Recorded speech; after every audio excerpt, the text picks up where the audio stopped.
It's health and well-being, and our naturopath David Lomman with us. What is our topic today? What are we talking about, David? Strategies that we use to interact with people. And some people use the different strategies that we use. So some people, all they want to do is talk about their problems. So, when you ask them how they're going, you get a whole range of different things that's wrong with them rather than how they're feeling. And what's wrong with us is not how we're necessarily feeling. So what's important is, what do I actually feel? Do I feel unhappy? Do I feel sad? How do I feel? The problem is that we've been protected from our feelings by saying a feeling is bad. So if we get angry, it's a bad feeling, we can't have it. Whereas anger actually serves us. And if we can express it, we can free ourselves from it. Sadness is a feeling. And if we can express that, we can free ourselves from it too.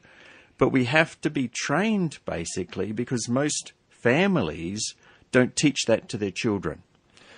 And what are the different models that people have in trying to express themselves, the different ways? Well, sometimes they can be dependent. So they can be always talking about what's wrong. They can be talking about what they need. They can talk about, everybody's out to get them.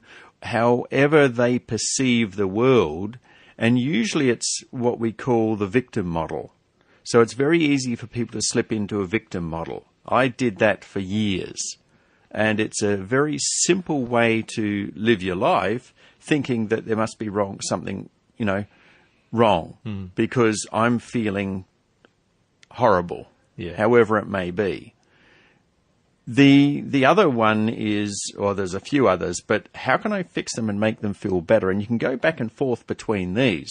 And that's the rescuer, basically. What advice can I give? How can I fix them? Whereas in truth, all our answers come from within us. And as a therapist, what I'm trying to help people do is to get to their own answers within them.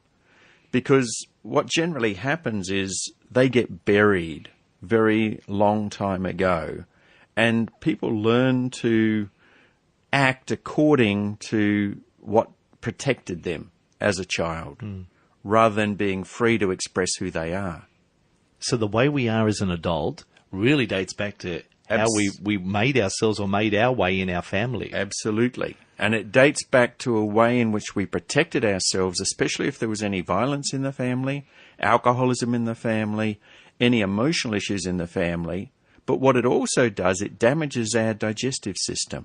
So a lot of emotional issues early in childhood are still being carried forward in overloaded bodies, people who drink too much, people who do drugs.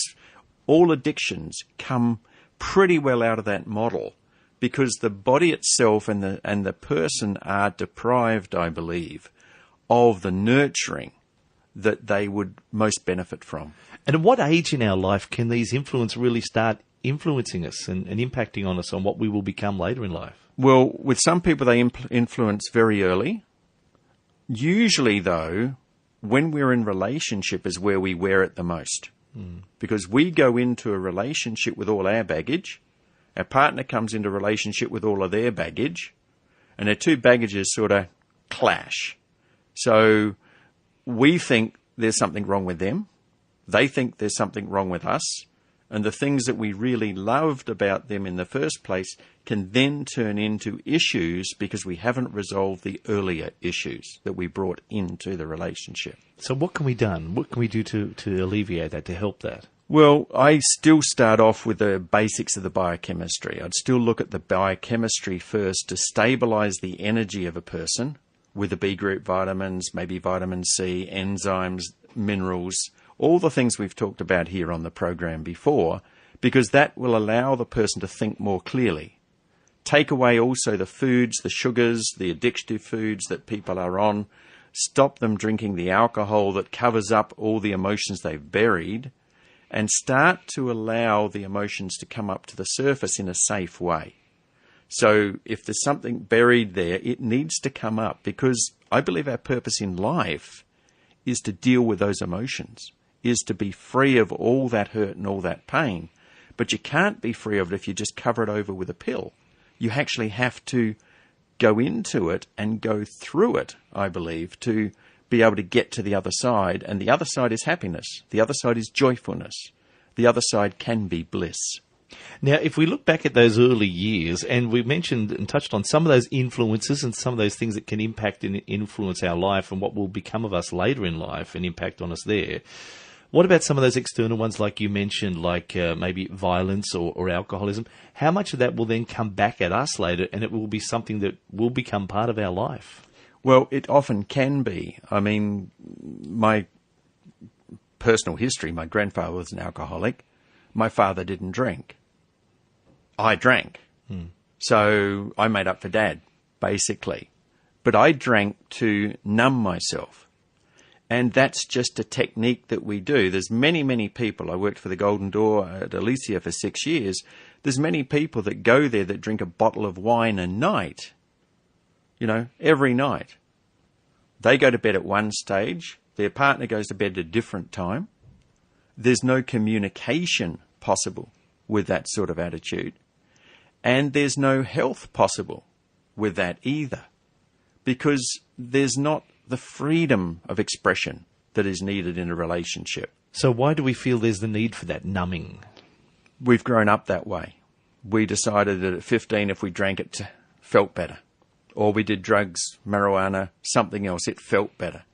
Anybody who feels better with alcohol or with drugs, I believe, has a deeper issue. That's masking a real problem? It's masking the real problem. Because, in truth, if we could just be ourselves, we wouldn't want to start wars. We wouldn't want to fight. We wouldn't want to hold anger. We wouldn't want to do road rage. All those things are impregnated in us. And I'm not saying that anybody's a victim of it, because we've always got personal choice. But all of those things are coming out of our own hurt and pain and our own way of handling that hurt and pain. Okay, then. So there's got to be a better way in how we deal with this. We've got to really face it, not mask or try and cover up the problems. I believe it's important to face it. It's important to face it, and it's also important to make sure that the foundation of the body is strong, so that when the emotional waves and tides come up, you have the strength to deal with them. And it makes a huge difference in the results that someone gets if they do that.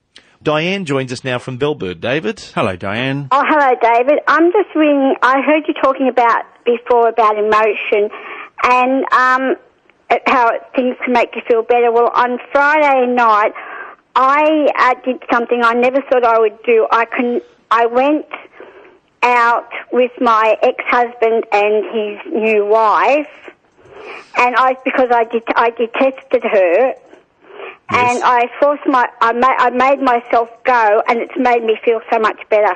Fantastic, Diane. That's really good, and it takes a lot of courage. So congratulations. It's a movement forward. Because I was told I didn't want to be that bitter person anymore. I didn't do it for anyone else, but for myself. Diane, how did you feel? Did you have a bit of anxiety? Were you anxious at the doing this and going through this? No, we went to a wedding about 5 months ago, and she was there. I was more anxious at the wedding than what I was at the weekend.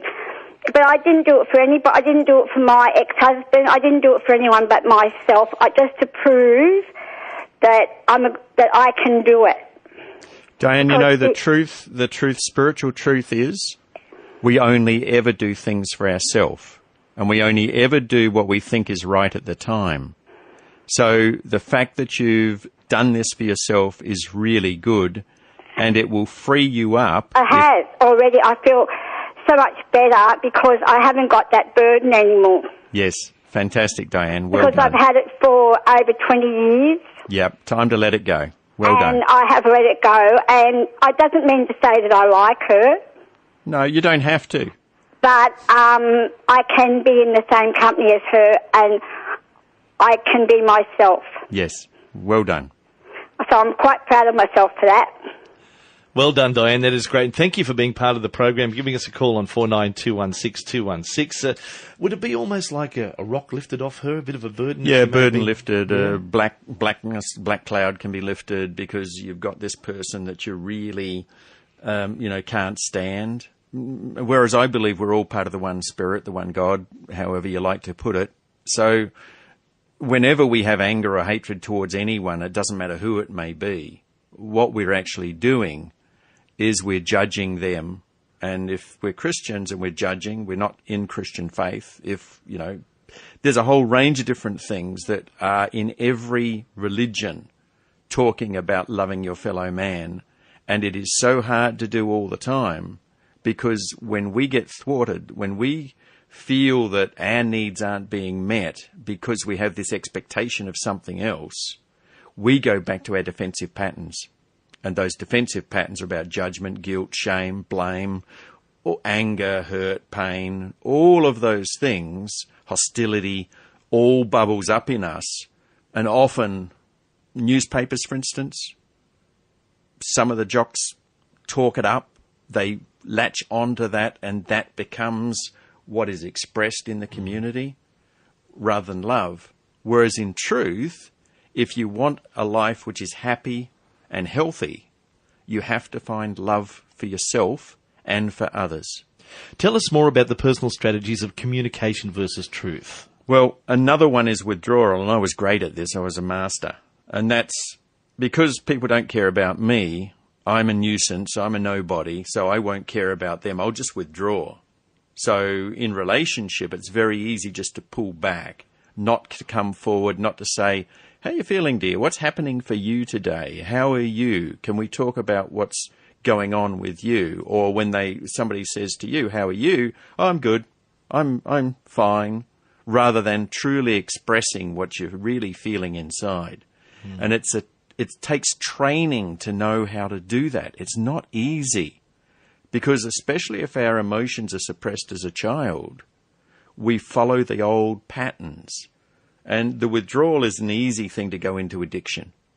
I'll just sit here with a chocolate bar. I'll just sit here with a bottle of wine. And if you take the kids, I'll just sit here with a joint. I'll sit here with 6 marijuana joints. And they just go into that because they feel better with it. But it's not actually adding to the truth that they need to find for themselves. So that's withdrawal. What about the other side of the coin? Dominance. Dominance. Well, dominance is that person who's always got an opinion on everything. They're always right. They're always telling others what to do. And I can also fall into that camp sometimes. There is a little triangle, victim, rescuer, persecutor. And when you're playing that game on that triangle, you play all the parts. We especially do it with our parents when our parents are... we see our parents as trying to interfere with our lives, those type of things.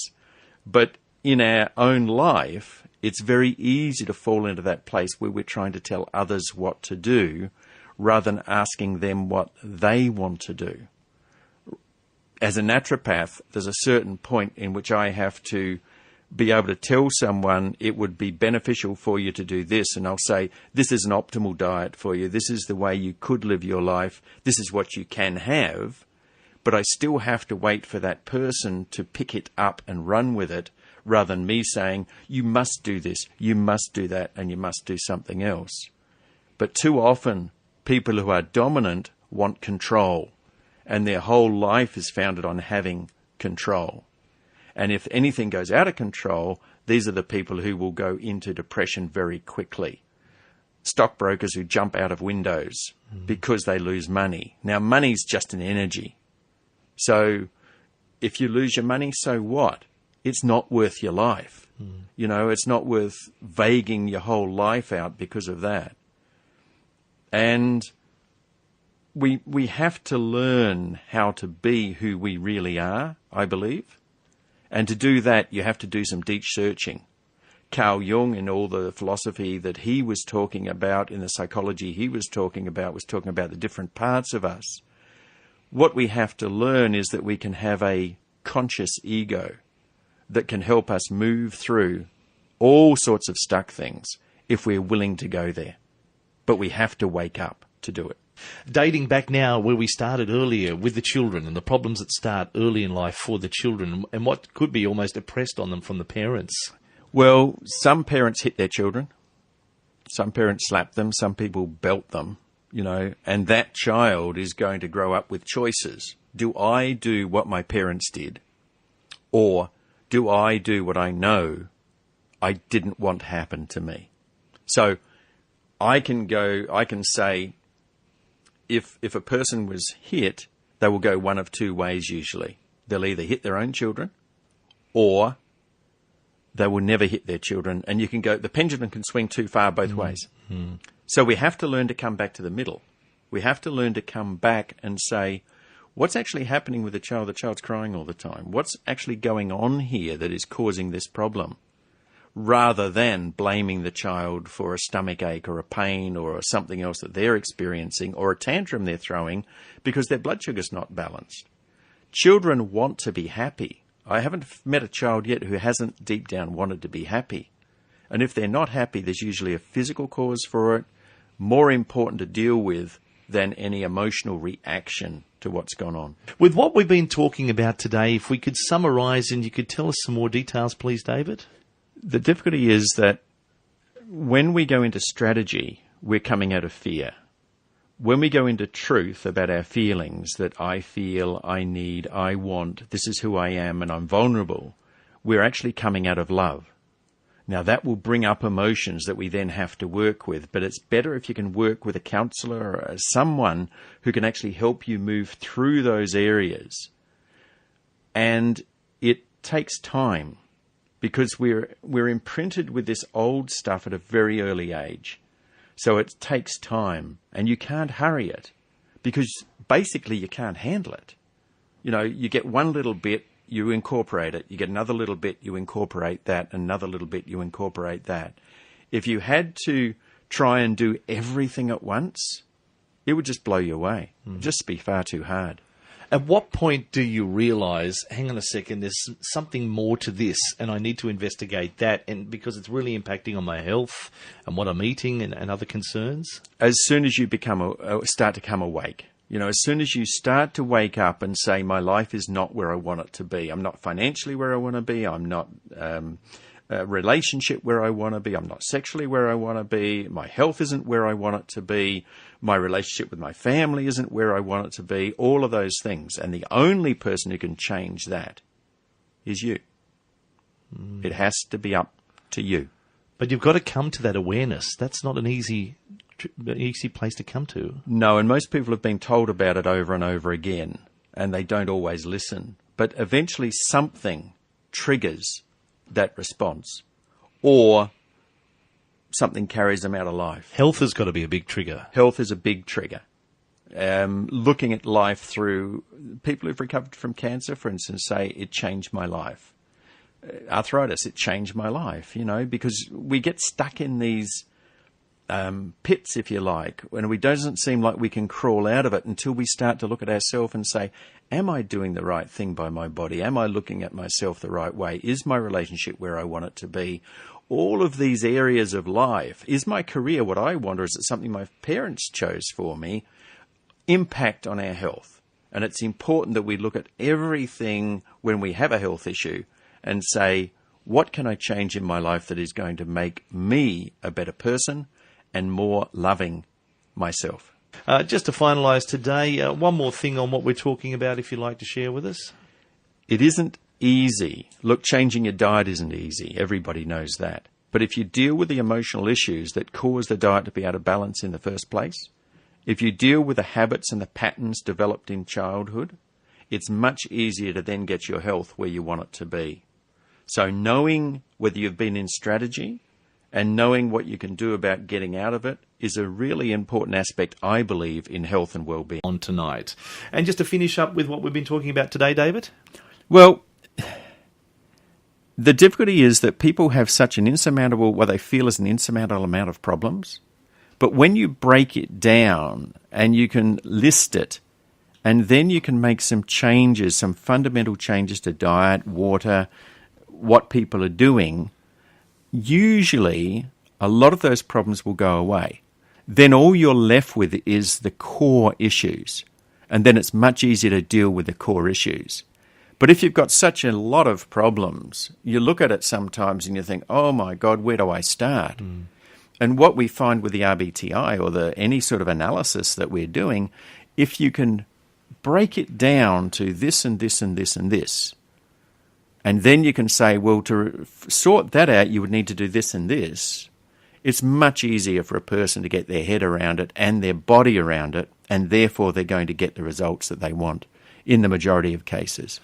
Okay, next Tuesday, we're back again. We'll look forward to your company. We are. Joining us, it is naturopath David Lomman. Thank you very much. Thank you, Dave. Thank you, everyone. And that's Health and Wellbeing for Tuesday afternoon at 2 NURFM 103.7. Coming up, we've got Greg Richard with more of your easy listening favourites.